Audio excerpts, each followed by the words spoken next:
جو حالات ہوتے ہیں، جو نقصانات ہوتے ہیں، جو انسان کے اوپر حادثات نازل ہوتے ہیں، اس کی بنیاد پر حکم دیا جا رہا ہے کہ بھئی تم صبر کرو۔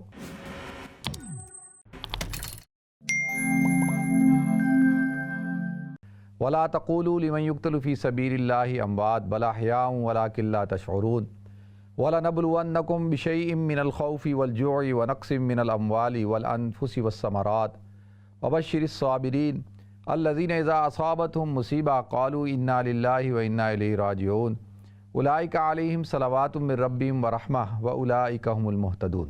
صدق اللہ العظیم۔ اللہم صلی علی محمد وعلی آل محمد کما صلیت علی ابراہیم وعلی آل ابراہیم انک حمید مجید۔ اللہم بارک علی محمد وعلی آل محمد کما بارکت علی ابراہیم وعلی آل ابراہیم انک حمید مجید۔ رب اشرح لی صدری ویسر لی امری واحلل عقدۃ من لسانی یفقہوا قولی۔ محترم ناظرین کرام، بزرگان دین اور میری عزیز ماؤں، بہنوں، بھائیوں، السلام علیکم ورحمۃ اللہ وبرکاتہ۔ ناظرین، اللہ رب العزت نے قرآن پاک میں ارشاد فرمایا، یا ایھا الذین آمنوا استعینوا بالصبر والصلاۃ، اے ایمان والو اللہ تعالیٰ سے مدد طلب کرو صبر کے ذریعے سے، نماز کے ذریعے سے۔ ان اللہ مع الصابرین، کہ اللہ تعالیٰ صبر کرنے والوں کے ساتھ ہے۔ ناظرین، اللہ رب العزت نے انسان کو دو حالتوں میں رکھا ہے۔ ایک حالت ہوتی ہے خوشی کی اور ایک حالت ہوتی ہے غم کی۔ خوشی کی حالت کے اندر حکم دیا گیا کہ صبر کرو، خوشی کی حالت کے اندر حکم دیا گیا کہ شکر ادا کرو، اور غم کی حالت کے اندر حکم دیا گیا کہ صبر کرو۔ اب یہ دونوں کیفیتیں ہیں۔ انسان کو خبر ملتی ہے کسی حادثے کی، کسی نقصان کی، کسی پریشانی کی خبر ملتی ہے تو اس کے اوپر ایک غم کی کیفیت پیدا ہو جاتی ہے۔ اچھا، اب یہ غم کی کیفیت ناظرین، یہ انسان کے قلب کے اوپر متاثر کرتی ہے، اس کے دل کو متاثر کرتی ہے، قلب کے اوپر ظاہر ہوتی ہے، اور اس کے اثرات انسان کی پوری باڈی پہ نظر آنا شروع ہو جاتے ہیں، اور اس کو اعصابی تناؤ ہو جاتا ہے، جسم درد کرنے لگ جاتا ہے، تھکاوٹ ہونے لگ جاتی ہے، اس کی بھوک ختم ہو جاتی ہے، اس کی نیند ختم ہو جاتی ہے، اور اس کی چہرے کی رنگت بدل جاتی ہے، اس کی مسکراہٹ ختم ہو جاتی ہے۔ اب یہ ساری کیفیتیں ہیں، سستی، کاہلی ہو جاتی ہے، اور انسان جو ہے وہ مایوس ہونا شروع ہو جاتا ہے۔ یہ ساری کیا ہے؟ انگزائٹی، ڈپریشن ہونا شروع ہو جاتا ہے۔ یہ جب انسان کو کوئی غم کی خبر ملے، یا اس کے ساتھ کوئی ایسا حادثہ ہو جائے یا کوئی ایسا واقعہ ہو جائے جس کی وجہ سے اس کو پریشانی کا سامنا کرنا پڑے، تو اس کی یہ کیفیت ہوتی ہے۔ اچھا، اب لوگوں کی کئی قسمیں ہیں۔ کچھ لوگ ہوتے ہیں ان کے ساتھ یہ کیفیت جو ہے ایوریج جو ہے وہ 18 منٹ تک یہ کیفیت انسان کے اوپر رہتی ہے، فوراً خبر ملنے کے بعد۔ جو 18 منٹ ہوتے ہیں یہ بڑے اہم ہوتے ہیں، شروع کے 18 منٹ، اور ان کے اندر آدمی کو اپنے جذبات پہ، اپنے جو احساسات ہیں ان کو کنٹرول کرنا ہوتا ہے۔ فوراً اس کو ریئیکٹ کرنا نہیں چاہیے۔ اگر وہ فوراً ریئیکٹ کرے، فوراً وہ اس پر رد عمل پیش کرے، تو اس کو نقصان زیادہ ہوتا ہے۔ کچھ لوگ ہوتے ہیں کہ وہ 1 گھنٹے بعد ٹھیک ہونا شروع ہوتے ہیں، کچھ 2 گھنٹے بعد، کچھ 3 گھنٹے بعد، کچھ 1 دن بعد، کچھ 2 دن بعد، اور زیادہ تر ایسا ہوتا ہے کہ انسان جو ہے وہ 3 دن میں نارمل ہو جاتا ہے۔ اسی لیے جب کسی کا انتقال ہوتا ہے تو حکم دیا گیا کہ بھئی 3 دن سے زیادہ سوگ مت مناؤ۔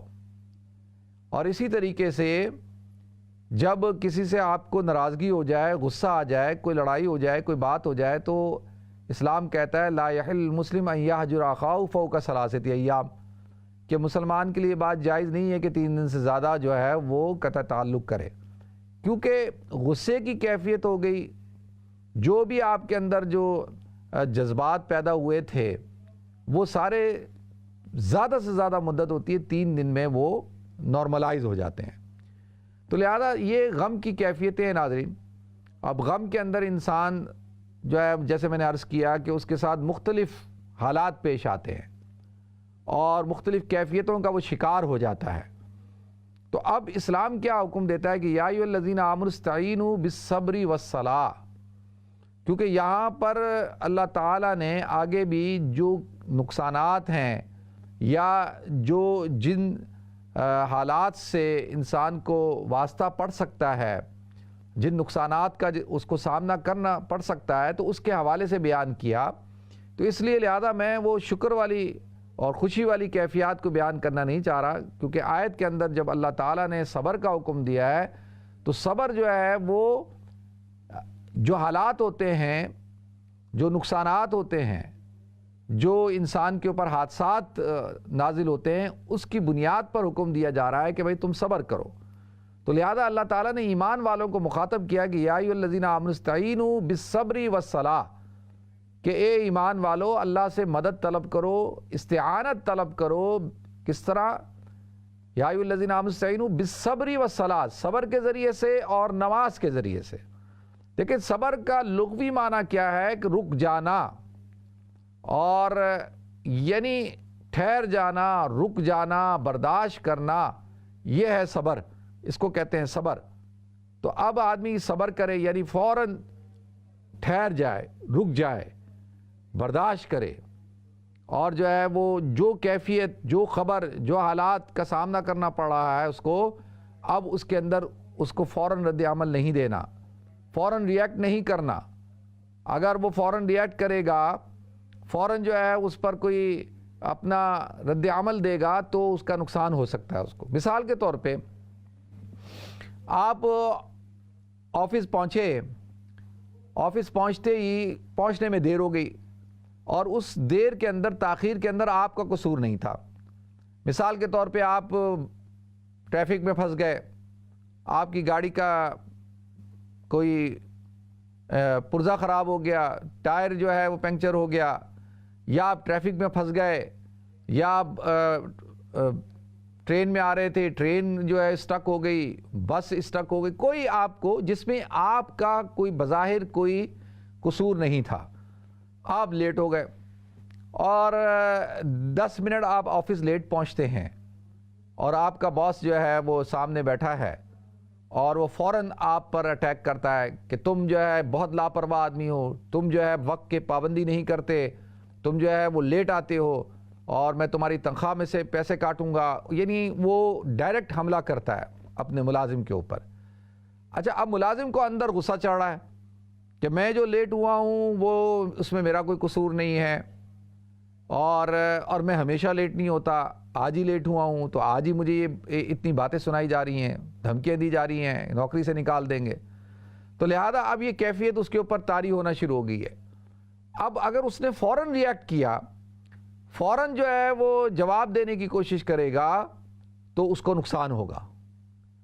اور جو ہے وہ ہو سکتا ہے کہ اس نے اگر فوراً جواب دیا، فوراً ریئیکٹ کیا، تو باس کو اور غصہ آ جائے گا، اور وہ اس غصے کے اندر کہہ دے کہ جاؤ تمہیں میں نے نکال دیا، تم آگے سے جواب دیتے ہو، بدتمیزی کرتے ہو. اب آپ دیکھیں کہ اب اس کا کام کیا ہے کہ صبر کرے. اب یہ ایک حالت پیش آ گئی، اس میں اس کو صبر کرنا چاہیے. اب یہ کئی مواقع پہ ایسا ہوتا ہے، گھر میں داخل ہوئے، آتے ساتھ ہی بچوں نے شکایت کرنا شروع کر دی، بڑے نے کہا یہ چھوٹے نے میرے ساتھ ایسا کیا، یہ کیا، یہ کیا، بیٹی کہہ رہی ہے کہ یہ بھائی میرے جو تنگ کرتا ہے، فلانا کرتا ہے، وہ رو رہی ہے، اور جو ہے ماں شکایت کر رہی ہے بچوں کی، بیوی شکایت کر رہی ہے بیٹوں کی، بیٹیوں کی، کہ بھئی انہوں نے ایسے کیا، ایسے کیا. اب آپ صبر کا مظاہرہ کریں، سنیں، تحمل کے ساتھ سنیں، سب کی سنیں کہ بھئی کیا ہوا ہے، اور ریلیکس. اگر آپ فوراً ریئیکٹ کریں گے تو اس کا نقصان ہوگا، ہو سکتا ہے کہ آپ اوور ریئیکٹ کر جائیں. اسی طریقے سے یہ سارے معاملات ہیں. تو اب صبر کا مطلب کیا ہوتا ہے کہ فوراً ریئیکٹ نہیں کرنا، رکنا ہے. فوراً جو ہے اگر آپ کسی کو دیکھیں نا، ابھی ایک بچہ ہے، یہاں پہ کتنا ظلم ہو رہا ہے کہ ایک بچے کو والتم اسٹور میں جو ہے وہ برانڈڈ جیکٹ جو ہے، لیدر جیکٹس کو لوٹنے میں اس کو چھری مار دی، بیچارہ جو ہے وہ شہید ہو گیا. اب دیکھیں، اب یہ ہر گھر میں یہ موضوع ہے کہ بھئی کیوں ہوا، ایسا کیوں کیا ہے، کیا وجہ ہے. تو گزارش یہ کرنی ہے کہ سم ٹائم کیا ہوتا ہے کہ آپ فوراً ریئیکٹ کرتے ہیں. اس بچے نے کیا نہیں کیا یہ تو اس کی والدہ بتائیں گی, میں ایک جنرل بات کر رہا ہوں کہ مثال کے طور پہ اگر کوئی آدمی آتا ہے اور اس کے ہاتھ میں پستول ہے, چھری ہے, اور وہ آپ سے کسی چیز کا مطالبہ کرتا ہے تو آپ فوراً اس کو دے دیں. اگر آپ سے موبائل فون مانگتا ہے آپ اس کو موبائل فون دے دیں. اگر وہ آپ سے جو ہے وہ آپ کا والیٹ مانگ رہا ہے, بٹوا مانگ رہا ہے, آپ اس کو دے دیں. اگر آپ وہ خاتون ہے پرس مانگ رہا ہے آپ اس کو دے دیں, کیونکہ اس کے پاس جو ہے وہ اسلحہ ہے, چھری ہے, اور وہ وائلڈ ہے, اور وہ آپ کو نقصان پہنچا سکتا ہے. اور اگر وہ آپ کو گالیاں دے رہا ہے آپ برداشت کریں. اکثر ایسا ہوتا ہے کہ ہم روڈ پہ جا رہے ہوتے ہیں تو روڈ پہ ہم دیکھیں کہ ایک آدمی جو ہے وہ بڑا اگریسو گاڑی چلا رہا ہوتا ہے, اور وہ آپ کو ہارن مار رہا ہوگا, آپ کو تنگ کرے گا, آپ کو برا بلا کہے گا, ہو سکتا ہے آپ کو گالیاں بھی دے. تو آپ نے ریئیکٹ نہیں کرنا, صبر کا مظاہرہ کرنا ہے, پیشنٹ. کیونکہ آپ کے ریئیکشن سے ہو سکتا ہے حادثہ ہو جائے, ہو سکتا ہے کہ آپ کو نقصان اٹھانا پڑ جائے, ہو سکتا ہے کہ بعد میں آپ کو ندامت ہو کہ یار اس نے تو مجھے غصہ دلایا یا ایسے کوئی بات کی تو مجھے ریئیکٹ نہیں کرنا چاہیے تھا. تو حماقت سے معاملات شروع ہوتے ہیں, ندامت میں جا کے ختم ہوتے ہیں, افسوس ہوتا ہے انسان کو.